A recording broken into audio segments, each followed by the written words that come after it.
Au nom du Père et du Fils et du Saint-Esprit. Amen. Le Seigneur soit avec vous. Et avec votre esprit. De messe de ce vendredi, Judith Andy Wamvojo demande l'intercession de la Vierge Marie, de Saint Michel Archange et des anges gardiens pour l'assistance, l'aide, la protection, la bénédiction et la délivrance des membres de sa famille. Patricia Djomou demande au Seigneur de débloquer tout ce qui empêche la finalisation du dossier d'acquisition d'un local professionnel. Jacqueline, Jean-Denis, Jeanne, Georges, Géraud et Ange implorent le Seigneur pour le repos éternel de l'âme de leur maman, Henriette Gérard Dominique. Pascal Pitoko demande au Seigneur le repos éternel de l'âme de Robert Pitoko Tewi et remercie le Seigneur pour sa guérison et tous les bienfaits reçus. Préparons-nous à célébrer dignement le mystère de l'Eucharistie en reconnaissant que nous sommes des pécheurs.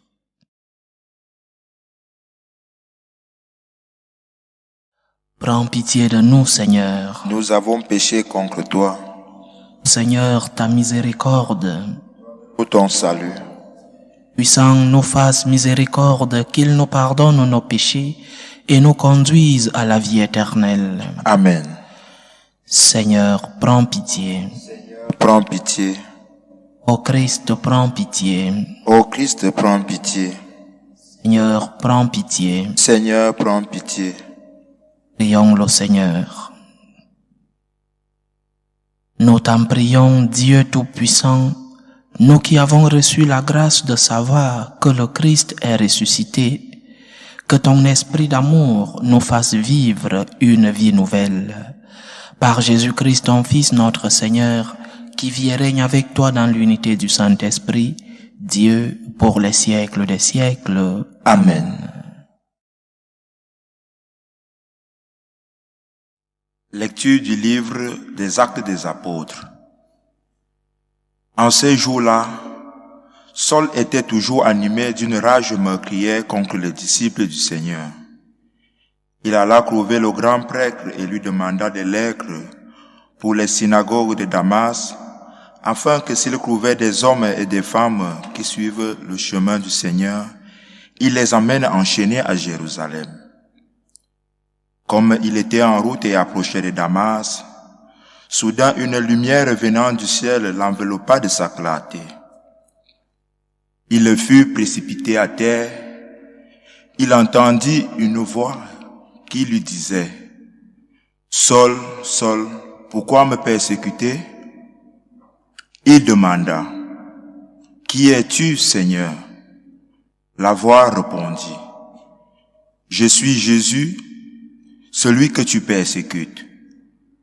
Relève-toi et entre dans la ville, on te dira ce que tu dois faire. » Ses compagnons de route s'étaient arrêtés. Muets de stupeur, ils entendaient la voix, mais ils ne voyaient personne. Saul se releva de terre, et bien qu'il eût les yeux ouverts, il ne voyait rien. Ils le prirent par la main pour le faire entrer à Damas. Pendant 3 jours, il fut privé de vue et il resta sans manger ni boire. Or, il y avait à Damas un disciple nommé Anani. Dans une vision, le Seigneur lui dit: « Anani. » Il répondit: « Me voici, Seigneur. » Le Seigneur reprit: « Lève-toi et va dans la rue appelée rue Droite, chez Jude. Tu demanderas un homme de Tarse nommé Saul. Il est en prière et il a eu cette vision. Un homme du nom d'Anani entrait et lui imposait les mains pour lui rendre la vue. Anani répondit: « Seigneur, j'ai beaucoup entendu parler de cet homme et de tout le mal qu'il a fait subir à tes fidèles à Jérusalem. Il est ici après avoir reçu de la part des grands prêtres le pouvoir d'enchaîner tous ceux qui invoquent ton nom. » Mais le Seigneur lui dit: « Va, car cet homme est l'instrument que j'ai choisi pour faire parvenir mon nom auprès des nations, des rois et des fils d'Israël. Et moi, je lui montrerai tout ce qu'il faudra souffrir pour mon nom. Ananie partit donc et entra dans la maison. Il imposa les mains à Saul en disant, « Saul, mon frère, celui qui m'a envoyé, c'est le Seigneur. C'est Jésus qui t'est apparu sur le chemin par lequel tu venais. Ainsi, tu vas recouvrer la vue et tu seras rempli d'Esprit Saint. » Aussitôt tombèrent de ses yeux comme des écailles, et il recouvra la vue. Il se leva puis fut baptisé. Alors, il prit de la nourriture et les forces lui revinrent. Il passa quelques jours à Damas avec les disciples, et sans plus attendre, il proclamait Jésus dans les synagogues, affirmant que celui-ci est le Fils de Dieu. Parole du Seigneur. Nous rendons grâce à Dieu. Allez dans le monde entier proclamer l'Évangile. Allez dans le monde entier proclamer l'Évangile. Louez le Seigneur tous les peuples, fêtez-le tous les pays. Allez dans le monde entier proclamer l'Évangile. Son amour envers nous s'est montré le plus fort. Éternelle est la fidélité du Seigneur. Allez dans le monde entier proclamer l'Évangile. Alléluia, alléluia. Alléluia, alléluia. Qui mange ma chair et boit mon sang demeure en moi et moi en lui, dit le Seigneur. Alléluia, alléluia.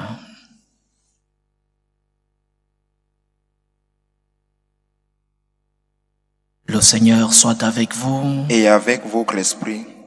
De Jésus-Christ selon Saint Jean. Gloire à toi, Seigneur.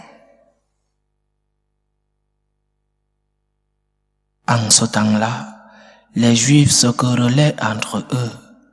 Comment celui-là peut-il nous donner sa chair à manger? Jésus leur dit alors, Amen, Amen, je vous le dis, si vous ne mangez pas la chair du Fils de l'homme, et si vous ne buvez pas son sang, vous n'avez pas la vie en vous. Celui qui mange ma chair et boit mon sang a la vie éternelle, et moi je le ressusciterai au dernier jour. En effet, ma chair est la vraie nourriture, et mon sang est la vraie boisson. Celui qui mange ma chair et boit mon sang demeure en moi, et moi je demeure en lui. De même que le Père qui est vivant m'a envoyé, et que moi je vis par le Père, de même celui qui me mange, lui aussi vivra par moi. Tel est le pain qui est descendu du ciel. Il n'est pas comme celui que les pères ont mangé. Eux, ils sont morts. Celui qui mange ce pain vivra éternellement. Voilà ce que Jésus a dit alors qu'il enseignait à la synagogue de Capharnaüm. Acclamons la parole de Dieu. Louange à toi, Seigneur Jésus. C'est la fin de ce discours eucharistique, le discours sur le pain de la vie que le Seigneur a prononcé dans la synagogue de Capharnaüm après avoir multiplié les pains et les poissons, un message centré sur l'Eucharistie, sur le pain de la vie. J'aimerais, pour résumer tout ce discours de notre Seigneur Jésus-Christ basé sur le centre de notre foi, l'Eucharistie, j'aimerais souligner 3 affirmations de notre Seigneur dans cet évangile. La première fait référence aux besoins que nous avons de l'Eucharistie. Quel est le degré de besoin de l'Eucharistie que nous avons? L'Eucharistie est-elle une offre faite par le Christ pour certaines personnes qui ont une spéciale sensibilité, ou alors l'Eucharistie est un besoin absolu pour nous tous? L'Eucharistie est-elle une offre pour quelques privilégiés ou alors c'est un besoin que nous avons tous?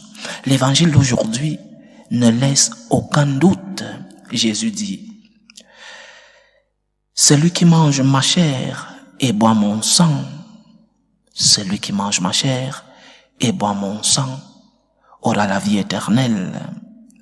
Mais il dit d'abord, si vous ne mangez pas la chair du Fils de l'homme et si vous ne buvez pas son sang, vous n'avez pas la vie en vous, la vie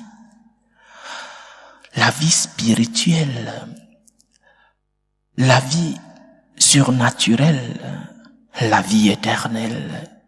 La vie du chrétien sans Eucharistie n'a pas de sens. La vie du disciple du Christ, si elle n'est pas cimentée sur l'Eucharistie, elle n'a pas de sens. Je ne sais pas comment nous pouvons nous priver de ce qui est la source de notre vie spirituelle. Je ne sais pas comment nous pouvons nous priver de ce qui nous donne la vie dont nous avons besoin. Et quand je dis la vie, c'est la vie en Christ. Comment nous privons-nous de ce corps et ce sang, cette présence du Seigneur? Comment pouvons-nous nous priver de ce qui nous donne la vraie vie, de ce qui nous unit directement au Seigneur? L'Eucharistie est nécessaire pour avoir la vie éternelle, mais une vie éternelle, comme je l'ai toujours dit, qui commence ici sur la terre. Lorsque tu as reçu l'Eucharistie, tu expérimentes l'amour de Dieu, tu expérimentes la présence de Dieu, tu expérimentes la bonté de Dieu, la miséricorde de Dieu, tout ce que Dieu a fait pour toi. Alors ne te prive pas de ce don si grand, le plus grand don que le Seigneur nous a laissé, sa présence réelle et sacramentelle dans un morceau de pain. Ne te prive pas de ces délices, ne te prive pas de ce don. Si vous ne mangez pas ma chair et si vous ne buvez pas mon sang, vous n'avez pas la vie en vous. Si tu ne reçois pas l'Eucharistie, quel est le sens de ta vie? Si tu ne fais pas un effort pour être en état de grâce et pouvoir communier avec le Seigneur qui veut partager sa divinité avec toi, si tu ne fais pas cet effort-là de pouvoir recevoir l'Eucharistie, quel est le sens de ta vie comme chrétien? Je ne suis pas en train de parler à des personnes non chrétiennes ou alors à des personnes athées qui, entre autres choses, ne vont pas écouter cette méditation. Mais je te parle comme chrétien. Je te parle comme disciple du Christ. Pourquoi te prives-tu de la source de la vie? Pourquoi te prives-tu de la source de ton bonheur, de ta félicité, de ta vie éternelle? La première affirmation de notre Seigneur aujourd'hui nous conduit donc à faire des efforts pour pouvoir être et recevoir celui-là qui nous donne la vie dans l'Eucharistie. La deuxième affirmation que j'aimerais souligner, l'Eucharistie alimente la présence de Dieu en nous.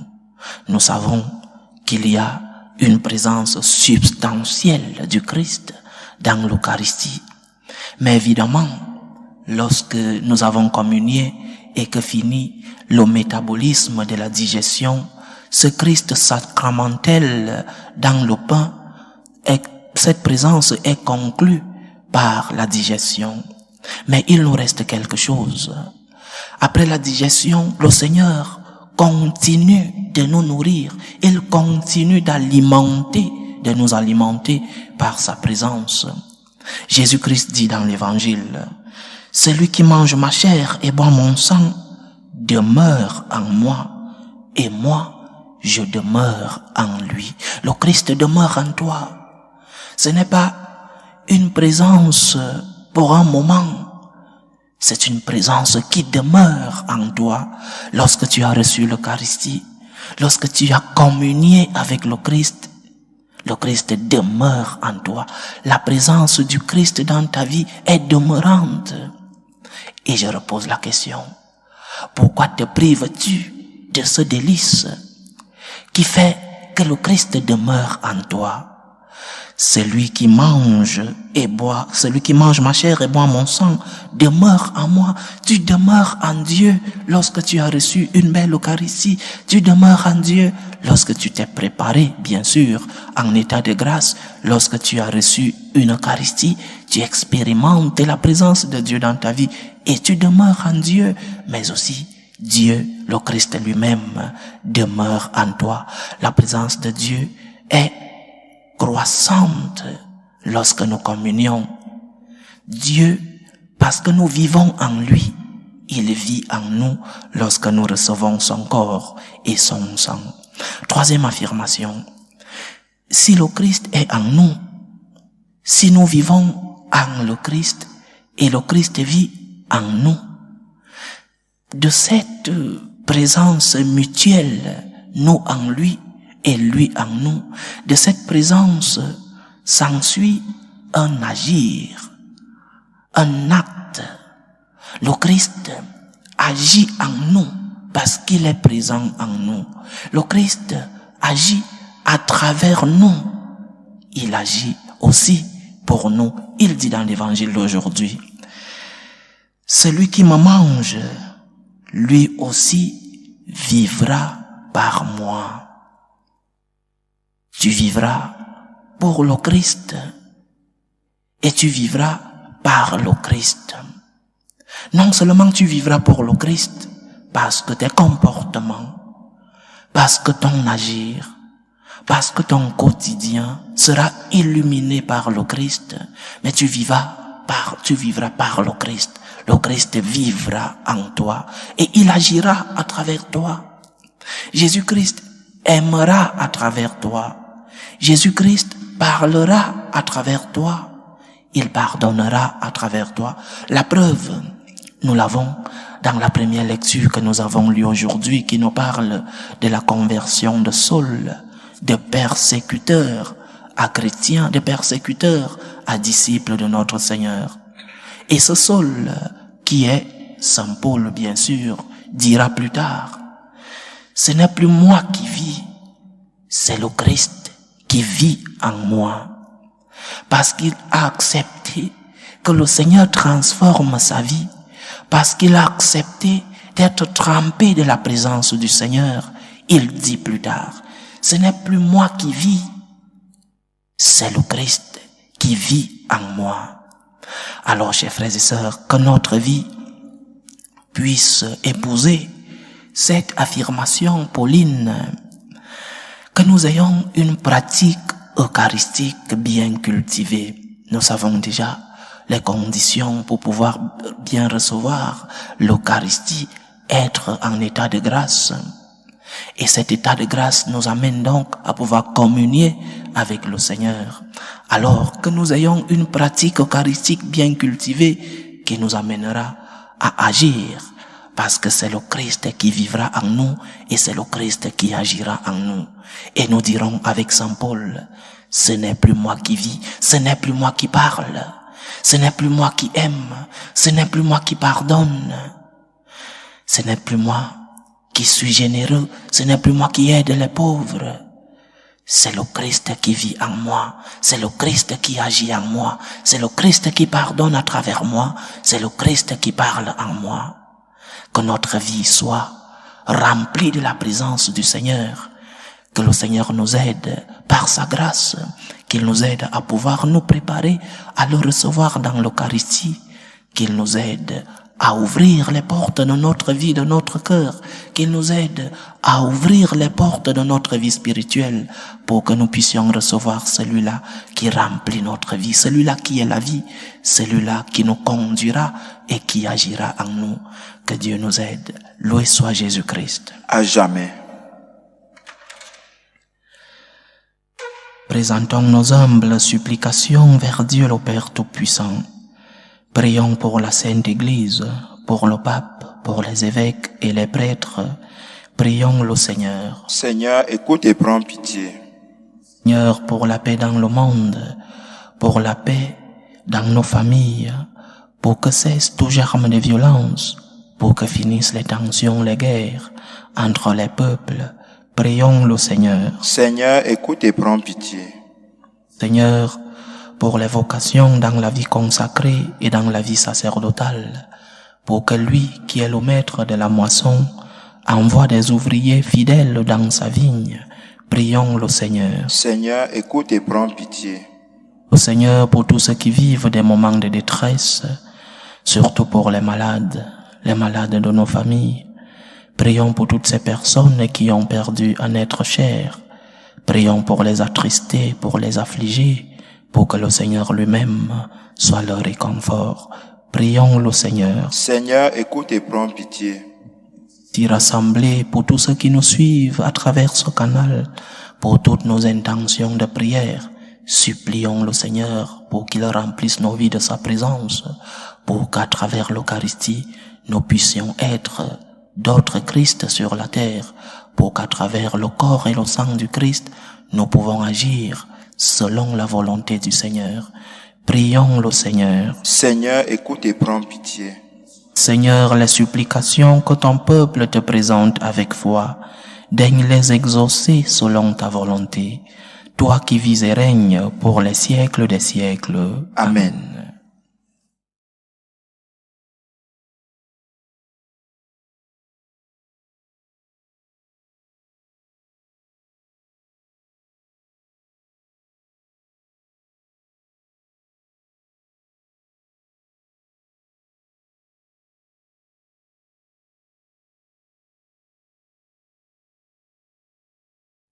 Tu es béni, Seigneur, Dieu de l'univers. Nous avons reçu de ta bonté le pain que nous te présentons, fruit de la terre et du travail des hommes. Il deviendra pour nous le pain de la vie. Béni soit Dieu maintenant et toujours. Tu es béni, Seigneur, Dieu de l'univers. Nous avons reçu de ta bonté le vin que nous te présentons, fruit de la vigne et du travail des hommes. Il deviendra pour nous le vin du royaume éternel. Béni soit Dieu maintenant et toujours.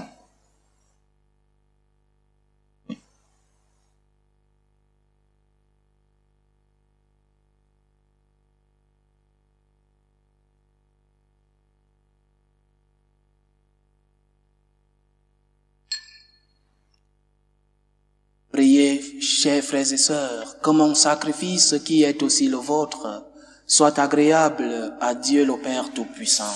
Que le Seigneur reçoive de vos mains ce sacrifice à la louange et à la gloire de son nom, pour notre bien et celui de toute l'Église. Dans ta bonté, sanctifie ces dons, nous t'en prions, Seigneur.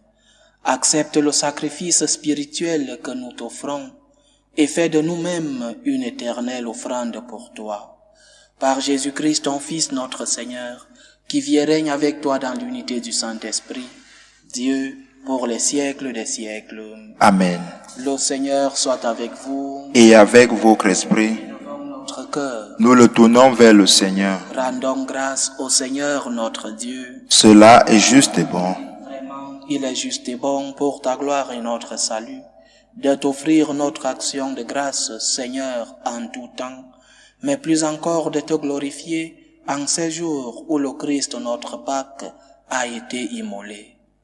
Il ne cesse pas de s'offrir pour nous et demeure éternellement notre défenseur auprès de toi. Immolé, il a vaincu la mort. Mis à mort, il est vivant pour toujours. C'est pourquoi la joie pascale rayonne par tout l'univers. La terre entière exulte. Les puissances d'en haut et les anges dans le ciel chantent sans fin l'hymne de ta gloire. Saint, Saint, Saint, le Seigneur Dieu de l'univers, le ciel et la terre sont remplis de ta gloire. Hosanna au plus haut des cieux. Béni soit celui qui vient au nom du Seigneur. Hosanna au plus haut des cieux. Toi qui es vraiment saint, toi qui es la source de toute sainteté, Seigneur, nous te prions. Sanctifie ces offrandes en répandant sur elles ton esprit, qu'elles deviennent pour nous le corps et le sang de Jésus le Christ, notre Seigneur. Au moment d'être livré, et d'entrer librement dans sa passion, il prit le pain. Il rendit grâce, il le rompit et le donna à ses disciples en disant: « Prenez et mangez-en tous. Ceci est mon corps, livré pour vous. »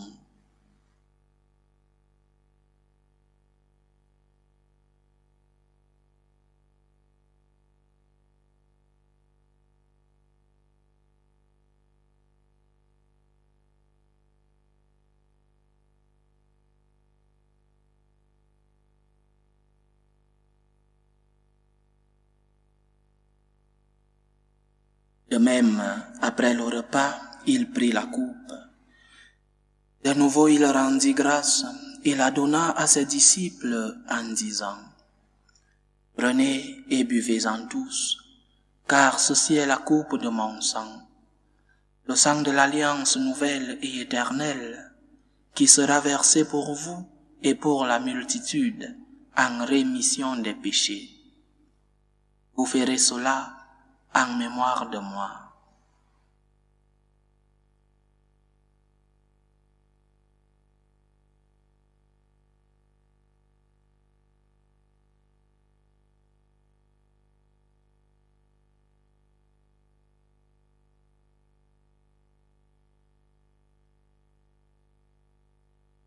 Il est grand le mystère de la foi. Nous annonçons ta mort, Seigneur Jésus. Nous proclamons ta résurrection. Nous attendons ta venue dans la gloire. En faisant ainsi mémoire de la mort et de la résurrection de ton Fils, nous t'offrons, Seigneur, le pain de la vie et la coupe du salut. Et nous te rendons grâce, car tu nous as estimés dignes de nous tenir devant toi pour te servir. Humblement, nous te demandons qu'en ayant part au corps et au sang du Christ, nous soyons rassemblés par l'Esprit Saint en un seul corps. Souviens-toi, Seigneur, de ton Église répandue à travers le monde. Fais-la grandir dans ta charité, en union avec le pape François, notre évêque José et tous ceux qui ont la charge de ton peuple. Souviens-toi aussi de nos frères et sœurs qui se sont endormis dans l'espérance de la résurrection. Souviens-toi de Henriette Gérard Dominique, de Robert Pito Kotoy, de Agnès Clarisse Atanga et de Pascal Ndongo. Et souviens-toi dans ta miséricorde de tous les défunts.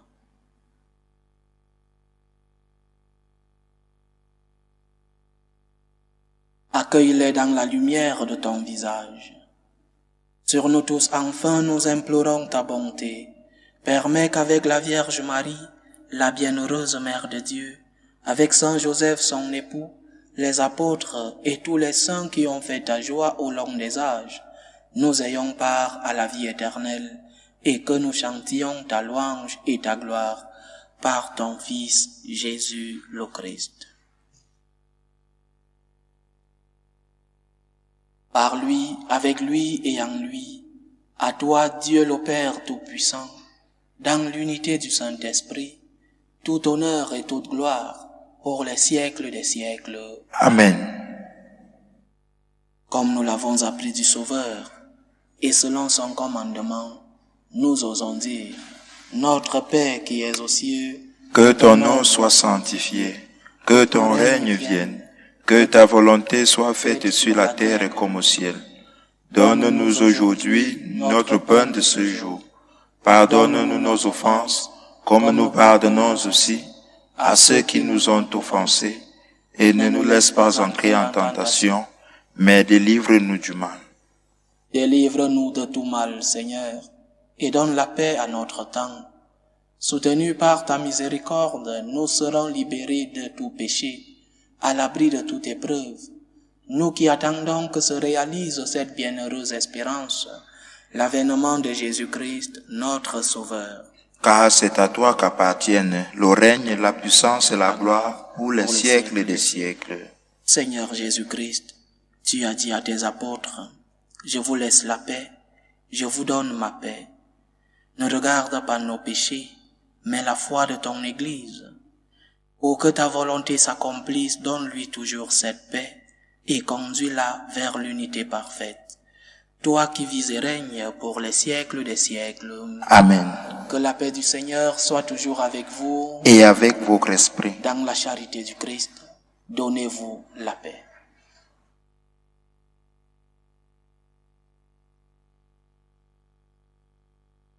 Agneau de Dieu qui enlève les péchés du monde, prends pitié de nous. Agneau de Dieu qui enlève les péchés du monde, prends pitié de nous. Agneau de Dieu qui enlève les péchés du monde, donne-nous la paix.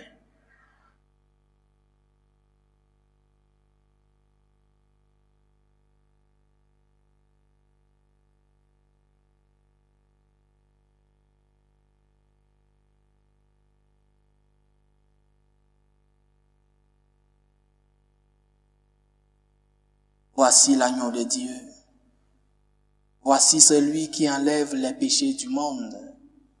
Heureux les invités au repas des noces de l'agneau. Je ne suis pas digne de te recevoir, mais dis seulement une parole et je serai guéri. Que le corps et le sang du Christ nous gardent pour la vie éternelle. Amen.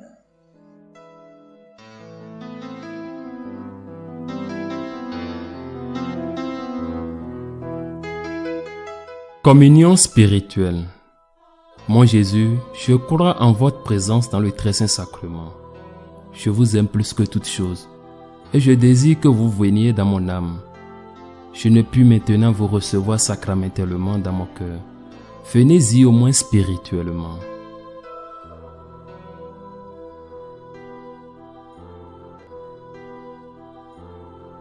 Je vous embrasse comme si vous étiez déjà venu et je m'unis à vous tout entier. Ne permettez pas que j'aie jamais le malheur de me séparer de vous. Amen.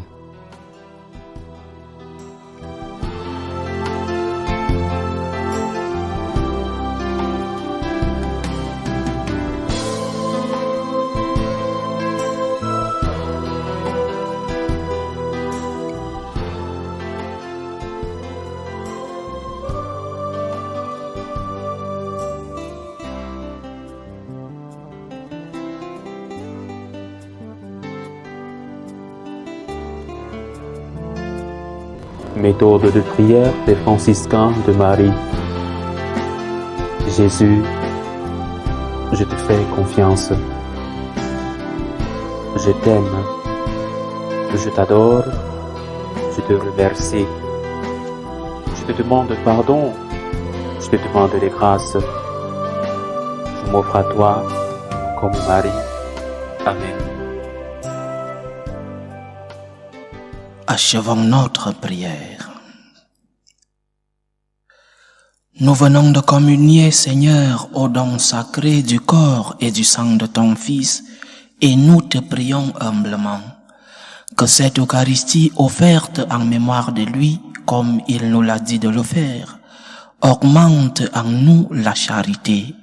Par Jésus-Christ, ton Fils, notre Seigneur, qui vit et règne avec toi dans l'unité du Saint-Esprit, Dieu, pour les siècles des siècles.